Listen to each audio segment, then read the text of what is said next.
E já de volta, eu falei que seria rapidinho. Como é bom estar com você, como é bom saber que você também está conosco fazendo parte dessa super programação.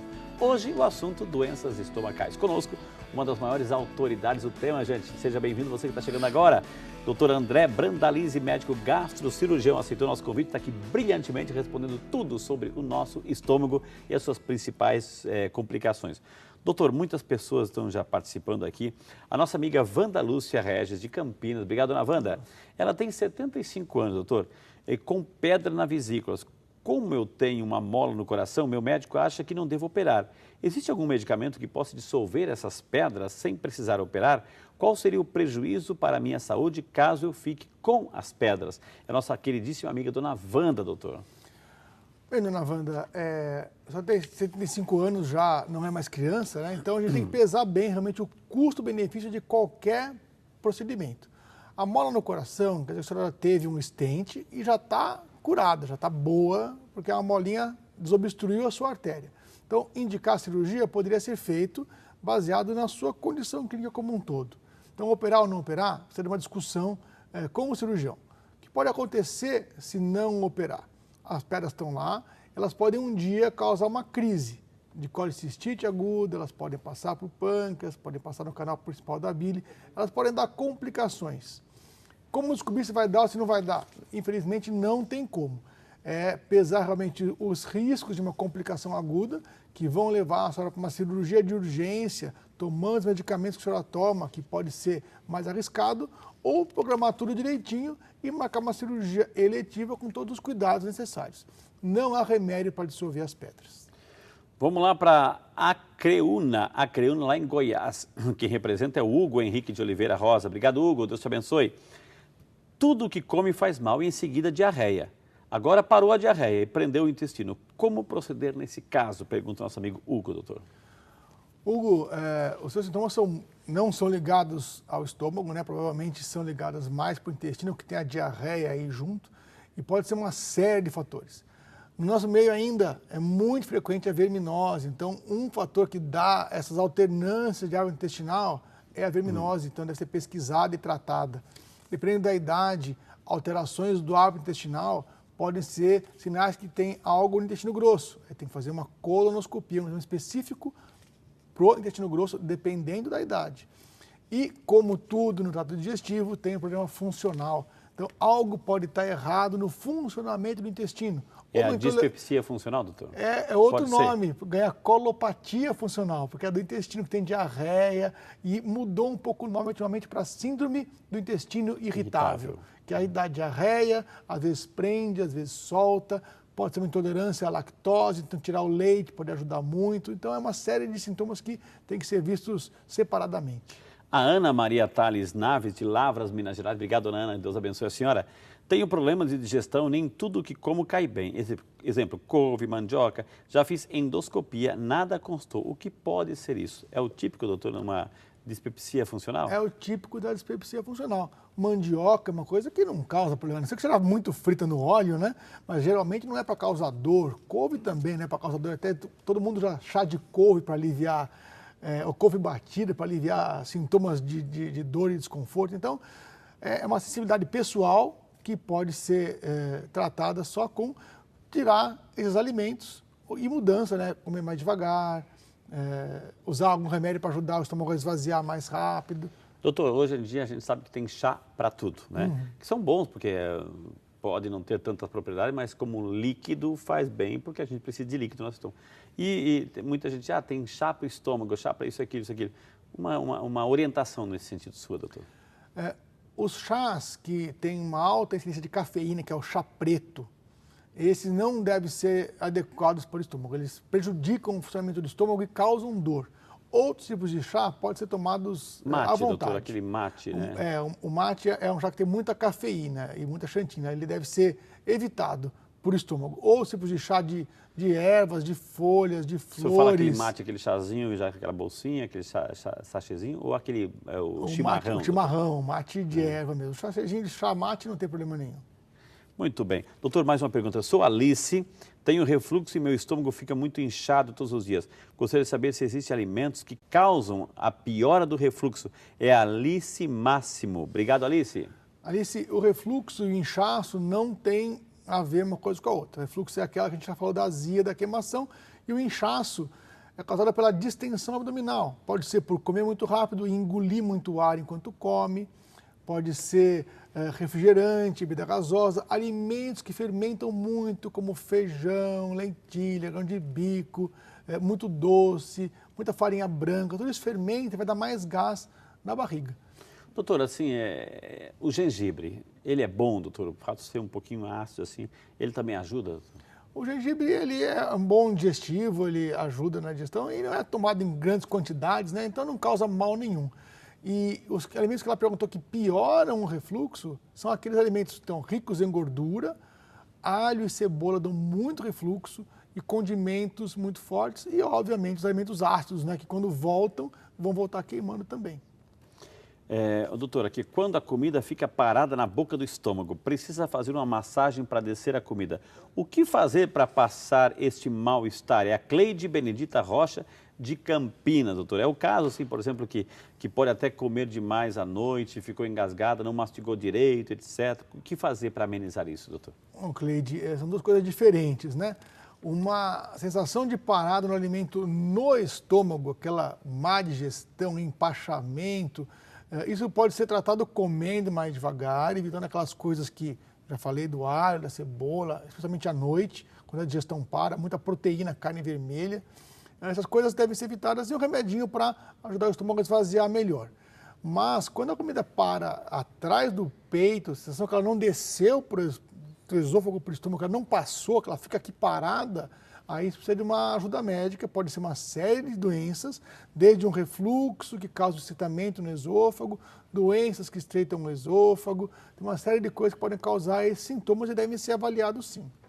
Doutora Lília Maria Francisca Lima Pires, de São Paulo, capital. Obrigado, dona Lília, que Deus abençoe a senhora. Eu tenho esofagite e tenho bubite, só que o tempo todo, após me levantar, a minha barriga dói inteira. Meus gases ficam presos na minha barriga e não há nada que eu coma que não faça doer. O tempo todo tenho refluxo, isso só dói no estômago ou tem algo no intestino também? A minha alimentação é saudável, sigo uma dieta. É nossa amiga Lília, faz tudo isso e... Lília, essa dor, como nós falamos, é mais para o intestino, essa distensão que incomoda o tempo todo, que tudo que come distende, é uma coisa que está mais para frente, lá no intestino grosso, e dependendo da sua idade, vale a pena sim fazer uma colonoscopia, mas a causa principal nos dias de hoje é essa síndrome do intestino irritável, que tem uma série de fatores alimentares, com a farinha branca, com muito açúcar, muito carboidrato, pouca fibra, pouca água, é uma série de fatores que tem que ser levados em consideração e feitos em conjunto para uma melhora lenta e gradual. Não é de um dia para a noite que vai sarar o gás. Demora um certo tempo. Doutor, vamos lá para Guaçuí, no Espírito Santo. Obrigado. Quem representa é o nosso amigo Mário. Mário, que é de Guaçuí. Mário Sérgio. Olá, doutor. Eu tenho uma pessoa em minha família que sente muita dor de barriga, tipo cólicas, e parecida com a queimação. Faz massagem com as mãos e às vezes para. O que pode causar isso, né? É o Mário preocupado com essa pessoa da sua família, doutor. E, Mário, essa é uma queixa muito vaga, né? Tudo que dói aqui no meio da barriga pode ser uma série de órgãos acometidos, né? Pode ser só uma dor funcional, pode ser só gás que esteja contraindo, pode ser um pólipo grande no intestino que esteja causando dor, pode ser uma pedra na vesícula. Uma série de sintomas, é uma série de causas que tem que ser vistas com o médico mesmo, para ver qual que é a causa. Se isso é uma doença, é uma queixa recorrente, então deve ser investigado sim. Isso, doutor, aproveitando sua resposta, muito boa. De repente, não é qualquer dorzinha que eu tenho que chegar e pronto-socorro, né, doutor? Assim, mas, assim, é uma dor, de repente, localizada, momentânea, passageira, vai lá. Mas se que permanece, que de repente até causa alguma febre, algum outro sintoma, aí sim eu tenho que procurar ajuda, né, doutor? Sim, as dores abdominais, a grande maioria das vísceras são vísceras com músculo, né? Então elas contraem. Às vezes, se você come uma refeição mais volumosa ou engole mais ar, causa uma distensão do intestino. Isso causa dor. O intestino, quando fica muito tenso, ele dói. E ele contrai mais forte, ele dói mais ainda. Então, pontadas, dor em cólica, podem ser tratadas em casa, com um antiespasmódico comum, ou com uma bolsa de água quente, ou com a massagem. Isso aos poucos vai passando. Se a dor persistir, se for uma crise, todo dia tem essa dor, ela dura tanto tempo e passa, mas todo dia tem que procurar um médico. Se é uma dor muito intensa que não passou, aí tem que ir até no pronto-socorro para ver se é alguma outra causa. Como eu falei, a apendicite começa com uma dor aqui no meio que vai para o lado, diverticulite começa com uma dor no meio que vai para o lado. Então as dores todas do trato digestivo começam com cólica, com dor vaga, com alguma coisa esquisita. E depois elas vão para o seu local definitivo. Bom, doutor, mas a gente sabe também que hoje a gente tem muito acesso ao medicamento nas farmácias, enfim, de repente assim, tem lá para o estômago não sei o que lá, isso aqui, então eu vou lá, pego o efervescente, coloco na ilha e tomo, alivia um pouco, né? Eu estou aliviando, momentâneo, mas se persistir, a coisa tem que procurar uma ajuda muito séria, doutor. Sim. Esses medicamentos que são os OTC, que são os medicamentos que ficam à disposição de quem quiser comprar, eles são sintomáticos, devem ser usados para sintomas eventuais. Então, naquele dia você bebeu demais e está com dor de estômago naquele outro dia seguinte, quer tomar o antiácido? Toma, a dor passa e acabou. Agora, se você é um doente que sente a dor todo dia, comendo mais ou menos, bebendo ou não bebendo, então você precisa procurar um médico antes de ir na farmácia e comprar aquele medicamento que está atrás do balcão. Esse sim, você deve esperar o médico para começar a tomar o medicamento, para não se automedicar e mascarar alguma coisa mais grave. Vamos lá para Campina Grande, na Paraíba. Quem representa a cidade é a nossa amiga Dona Josefa de Andrade Silva. Obrigado, Dona Josefa. Deus abençoe a senhora. Eu tenho úlcera crônica e muita acidez na garganta. Tenho 87 quilos e pré-diabetes. Gostaria de saber se o que devo tomar para melhorar a acidez, doutor. Bom, depende da sua altura, né? 87 quilos parece que deve ser um pouco de gordura visceral, que causa também um pré-diabetes. Então, essa acidez provavelmente é devido ao refluxo. Uma grande chance de ser isso. Pode ser também dor no estômago. Mas, como eu acabei de falar, não deve tomar remédio sem procurar um médico. Então, vale a pena uma investigação para resolver o seu problema com mais propriedade. Até achar o médico, aí pode sim usar esses medicamentos OTC, aquele para o estômago, aqueles líquidos brancos, que é o hidróxido de alumínio, magnésio. Isso resolve momentaneamente a queimação. Mas tem que procurar um médico para ver a causa da queimação, se essa queimação é persistente.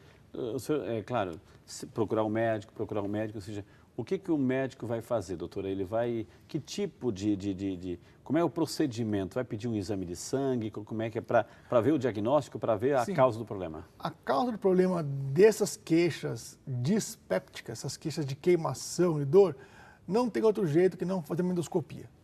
Óbvio que você tem que pesar uma série de fatores. Então, se é uma jovem, 18 anos, saudável, que tem uma dor de vez em quando, você pode tratar empiricamente, sem ter endoscopia. Melhorou a dor, acabou o assunto. Voltou a dor, aí fazer endoscopia. Se é uma senhora idosa, 90 anos, com uma dor esquisita vaga, pode tratar empiricamente também antes de fazer endoscopia. Então, tem que pesar risco-benefício de fazer o exame ou não. Há o tratamento empírico, há lugar para isso. O médico conversa, com a experiência dele, ele vê se tem algum sinal de alarme, olha, a paciente aí precisa de endoscopia. E faz ou trata empiricamente.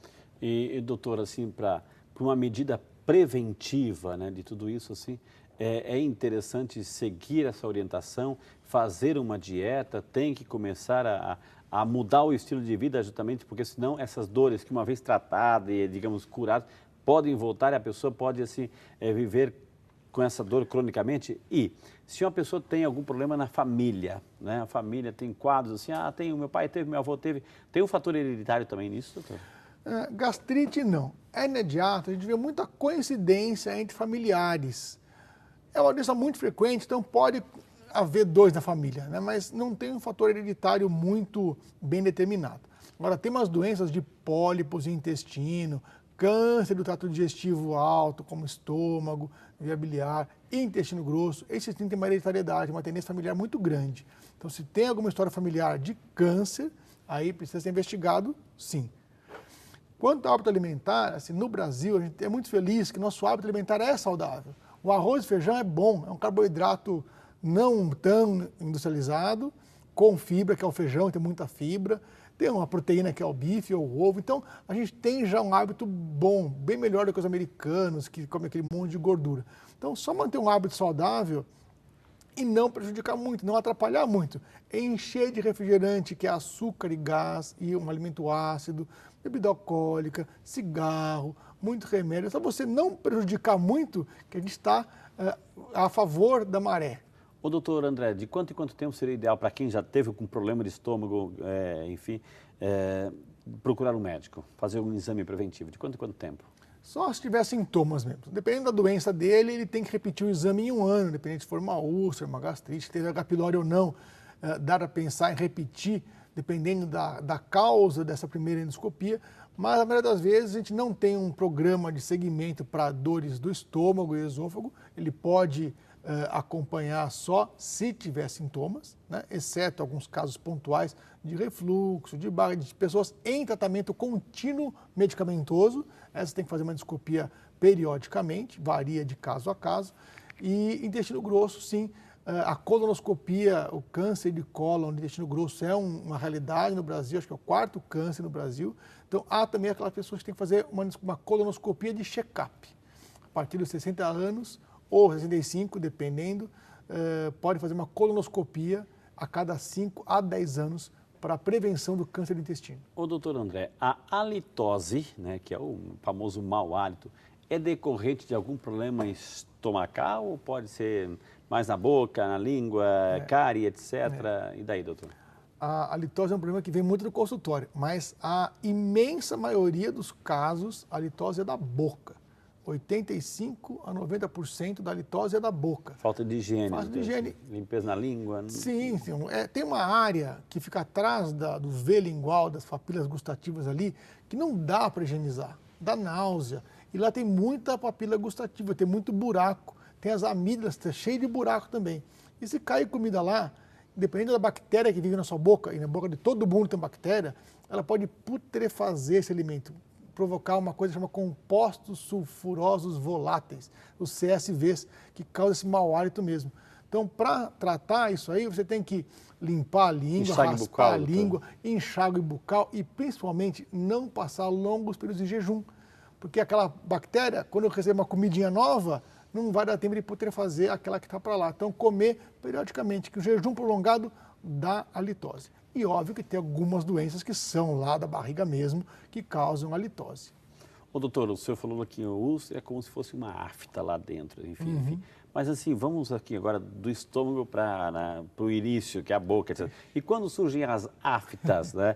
Elas são também decorrentes desse processo todo, doutor? A afta não tem solução, não tem uma resposta do que causa a afta, se é imunidade, se é viral, se é ácido desgaste, que a gente não tem uma resposta para o que causa a afta. Infelizmente, essa eu vou ficar devendo para você. O que causa a afta é difícil. E é uma realidade. Ou seja, é uma realidade. Pode ser mastigação errada, um aparelho, um dente que mordeu a bochecha e causou uma feridinha ali. Então, tem uma série de coisas que podem causar afta. O tempo de cicatrização é 2, 3 dias, não tem jeito, não tem mágica, não vai cicatrizar mais rápido por fazer isso ou aquilo. O tratamento não tem nada a ver com excesso de acidez. Não tem a ver com excesso de acidez. Também, não, aquela pessoa que toma omeprazol continuamente não teria nunca afta. E não é um caso, a afta acontece. Doutor, esses famosos azol, prazol, mazol, isso são os protetores de estômago. Ou seja, tomar isso, claro, protege, etc. Mas se tomar qualquer coisinha, tomar um prazol da vida, né, tá... Não funciona, não é assim que funciona. O omeprazol é um dos remédios que começou a revolucionar o tratamento da úlcera. Depois da revolução do omeprazol, veio a revolução da H. pylori. Então, até ali, até surgiu os inibidores da bomba de prótons, que é o omeprazol, existiam os bloqueadores da histamina, que é o Tagamet, que é a ranitidina, cimetidina, são remédios mais antigos que tratavam úlcera mais ou menos, que logo depois o corpo conseguia suplantar. Com os omeprazóis e depois outros remédios, bloqueia muito eficazmente o ácido. Então não se opera mais úlcera, não se opera mais ninguém, porque é um remédio muito bom. Mas ele tem que ser tomado para a doença certa, né? Ele não é um antídoto. Vou tomar isso aqui para proteger. Não é, ele não funciona assim. Ele funciona absorvendo e por um longo período tomando direitinho vários dias. Ô, doutor, assim, tem muita gente perguntando sobre essa questão do estresse, assim, nessa correria do dia a dia, enfim, se o estresse ele é um problema do estômago ou do intestino? Então, no próximo bloco, o doutor André vai responder. Quer saber isso e muito mais? Então, não sai daí, a gente volta já só para você.